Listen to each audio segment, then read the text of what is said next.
اس لیے محرم منانے والوں سے ایک سوال یہ ہے کہ محرم منا لیے، بہت اچھی بات ہے، منا لیے، فارغ ہو گئے، آپ یہ بتاؤ آپ مسجد کو کب آؤ گے؟ آپ کب نماز شروع کرو گے؟ یہ بھی ہمارا سوال ہے۔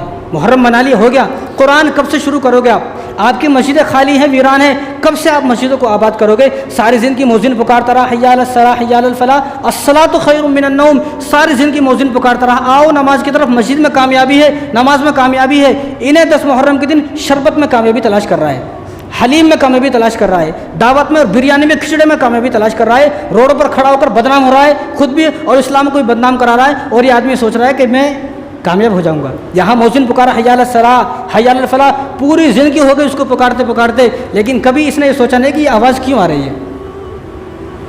کامیابی کہاں تلاش کر رہا ہے؟ شربت میں۔ شربت میں کامیابی ہے، بتاؤ، حضور نے کہا ہے نہیں شربت تقسیم کرو، لیکن کتنی لوگوں کو میں نے دیکھا وہ شربت پورے دن نماز نہیں پڑھے، 10 محرم کے دن فجر کی نماز، اس لیے میں نے پچھلے جمعے کہا تھا ان لوگوں سے سوال فجر بھی پڑھے کیا؟ اور وہ ایک صاحب یہاں بیٹھے تھے تو انہوں نے ایک شربت تقسیم کر رہے تھے، ان سے پوچھا تو انہوں نے مجھے فون کر کے بتایا کہ آپ نے جو کہا میں نے ان سے پوچھا، وہ 10-15 آدمی جو شربت تقسیم کر رہے تھے ایک بھی ایسا نہیں تھا جس نے فجر کی نماز پڑھی ہو۔ بتاؤ، ایسے شربت کی امام حسین کو ضرورت نہیں ہے؟ 10 محرم کے دن صرف شربت یاد رہا، نماز یاد نہ رہی، حلیم یاد رہا، قرآن یاد نہ رہا۔ امام حسین تو یاد ہے لیکن امام حسین کا مقصد کیا ہے وہ ہمیں یاد نہیں ہے۔ اس لیے وہ لوگ جو محرم منا لیے ان سے سوال ہے کب اب یہ بتاؤ، ہمارا سوال یہ ہے کب نمازوں کو شروع کرو گے؟ کب جہیز سے توبہ کرو گے؟ اب جہیز لینا بند کر دو گے کیا؟ والدین کا نافرمانی، بیوی پر ظلم کرنا، بچوں پر ظلم کرنا، شراب اور نشہ، بیڑی سگریٹ اور جتنے تمہارے اندر گندی عادت ہے یہ کب چھوڑو گے؟ یہ بھی بتاؤ۔ محرم منانے کے بعد اس بات پر بھی غور کرنا ہے، وراثت کب دو گے؟ انصاف کب سے قائم کر رہے ہو؟ اپنی بہنوں کا جو حق کھا کے آپ بیٹھے ہو وہ وراثت کب ادا کرو گے؟ یہ بھی ایک سوال ہے۔ اور اگلا سوال یہ ہے ایسے لوگوں سے جو محرم بنا لیے، اب یہ بتاؤ آپ کا جو فون ہے جو گندا ہے، جس میں آپ غلاظت دیکھ رہے ہو، جس میں ننگی لڑکیاں دیکھ رہے ہو، وہ یہودی لڑکیاں جو ہمارے فلسطین مسلمان بھائیوں کو مار رہی ہیں، عورتیں، تم ان کا ناچ دیکھ رہی ہو، ان کی ننگی تصویریں اور ننگی فلمیں رات کو دیکھ کر سو رہے ہو۔ اب ہمارا سوال یہ ہے اب آپ یہ بتائیں محرم بنانے کے بعد آپ اپنے فون کو کب پاک کرو گے، کب صاف کرو گے؟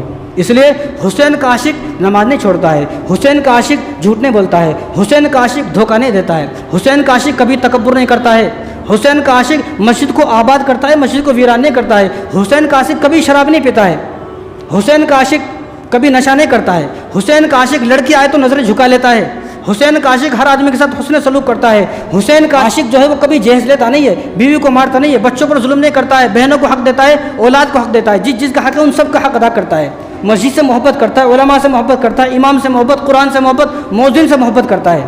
تو اس لیے ہم صرف اپنے چہرے کو حسینی نہ بنائے، ہم اپنے دل کو بھی حسینی بنائیں۔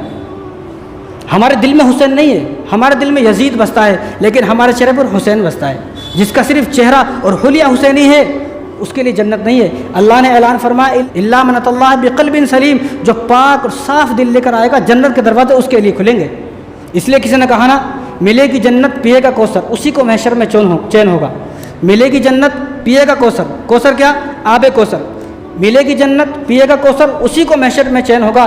نبی محبت کریں گے اس سے قیامت کے دن جس کے دل میں حسین ہوگا، نبی محبت کریں گے اس سے کہ جس کے دل میں حسین ہوگا۔ تو ہم اپنے چہرے پر حسین کو نہیں لانا ہے، ہمیں اپنے دل میں حسین کو لانا ہے، ہمیں اپنا دل حسینی بنانا ہے۔ محرم سے فارغ ہو گئے، آؤ مسجد کو آباد کر لو، مسجد کی طرف آ جاؤ، نمازوں کو شروع کرو۔